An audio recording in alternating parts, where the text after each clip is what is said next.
এমন একটা সময় আছিল যখন বাংলার প্রত্যেকটা গ্রাম খুব সমৃদ্ধ ছিল।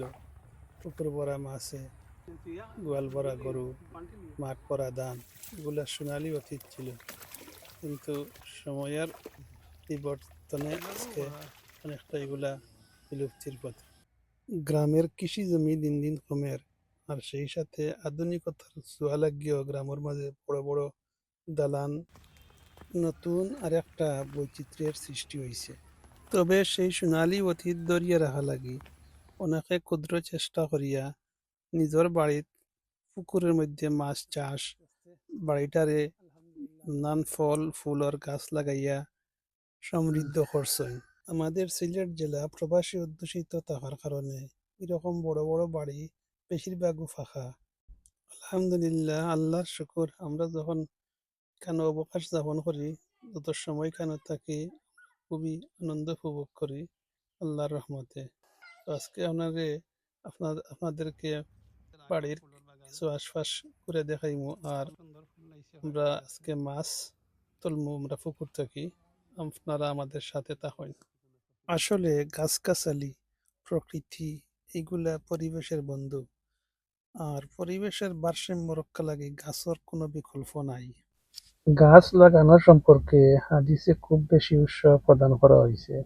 নবী করিম সাল্লাল্লাহু আলাইহি সাল্লামে কইরা, যদি তুমি নিশ্চিতভাবে জানতে পারো কিয়ামত এসে গেছে, মাত্র সংঘটিত হইব, তারপরেও তোমার হাতে যদি একটা গাছের চারা আছে বা থাকে, তুমি তারে লাগিয়ে দাও।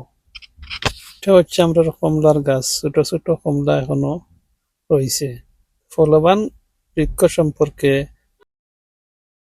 জানা যায় যে গাছ রোপণ থেকে নিয়ে ফলদার হওয়া পর্যন্ত যদি তার সংরক্ষণ এবং পরিচর্যা করে এবং ফল আসে, তারপরে ফলগুলা যদি নষ্ট হয়, তারপরেও তার সমপরিমাণ তার নামায় আমল ও সওয়াব লিখিয়া দেওয়া হইব।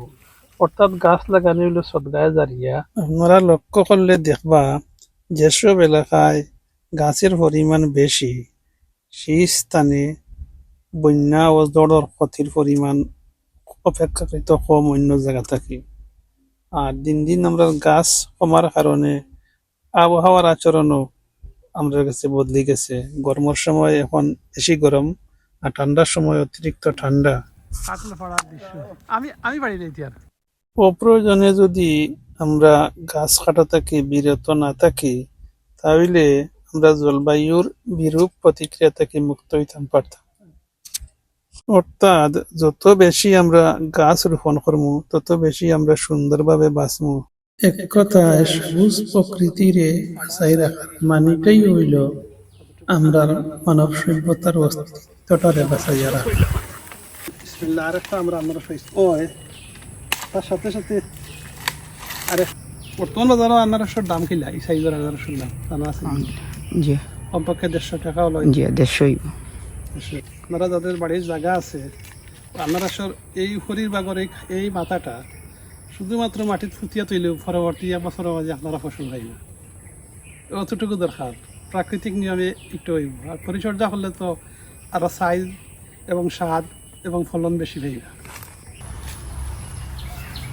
আমাদের তাই কালেকশন করা আরো পাইছে না মাঝে দুইটা। বন জঙ্গল, গাছপালা, তরুলতা, এইগুলা আমরা মানুষের জীবনের বড় একটা অনুষঙ্গ।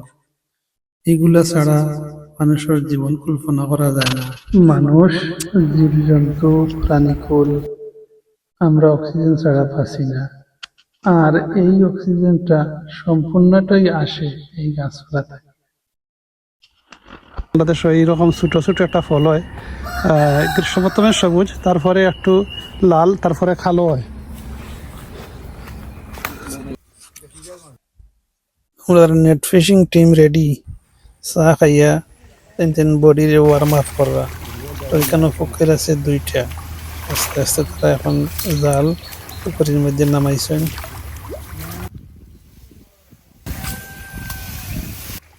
এই দিক দিয়া ছোট পুকুর একটু ঘুরিয়ে আসি।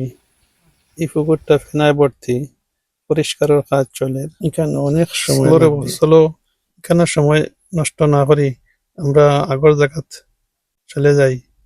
অতক্ষণে দেখবে তারা হয়তো মাছ বরাবর জাল নিয়ে আসছে, সেসব তো আমরা মিস করবো। সময় কেমন করা ঠিক নাই কেন মাঝে।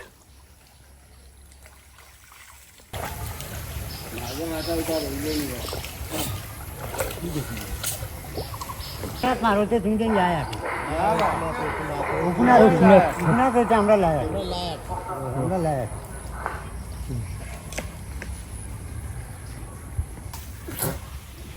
কাটো কাটো মনে তো ভালো হলো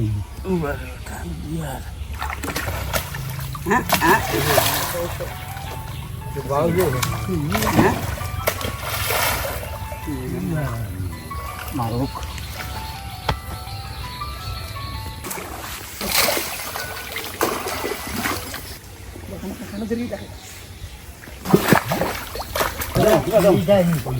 লাগবে না জানো তুমি শেষ না না এক না এক না হলো হলো তাই রে ওই লাগে সাথে খাইতো বলি কোন খাইতো বড় কোন ছিল বাফরে দি দাও শুনো হ্যাঁ রালো আমি দিই বড় কি হইব ইচ্ছে দুই আড়াই হাজার করে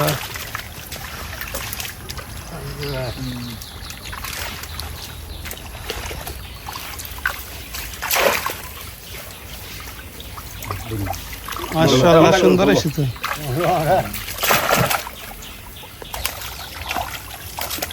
আইটা দিতে এটা কাম এটা তুলবে না আমি গনি গন্যা তুললে বড় গন্যা বড় তুলল বড় মিঠা সরবি দিতে তুমি यार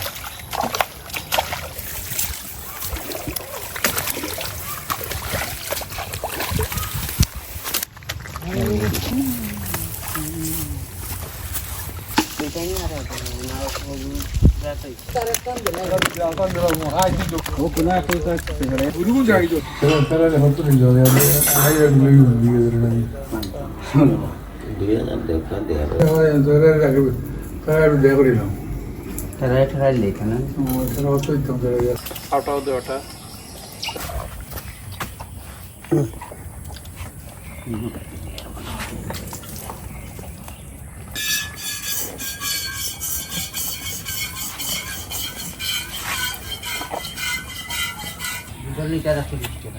খাইতে আমার মানে এখন অপরাধ নগরত করে হ্যাঁ? লাগে আল্লাহ জানে অন্য বাড়ির অন্য কারো কাঠল এখনো আছে কিছু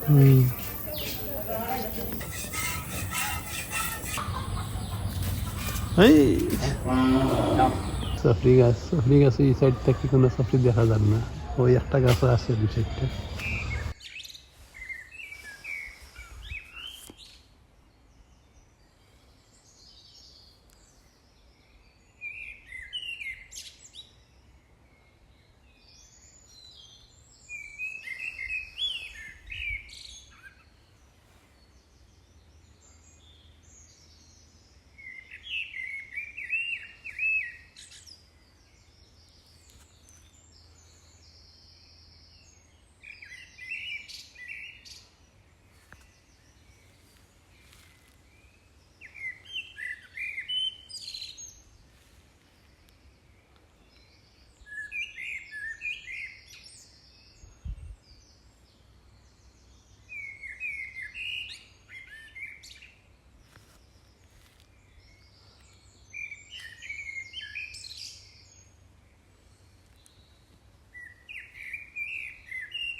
এই ডালগুলা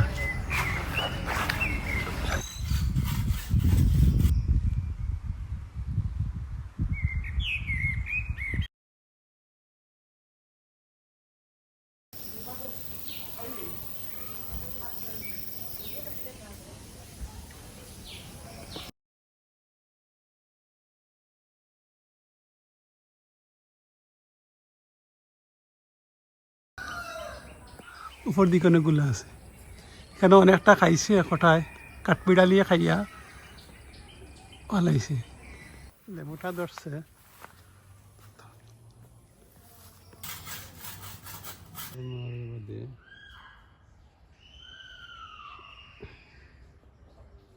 কপাল আছে খাসা কলা গাছটাও 12 মাসি থাকলেও খালি খোলা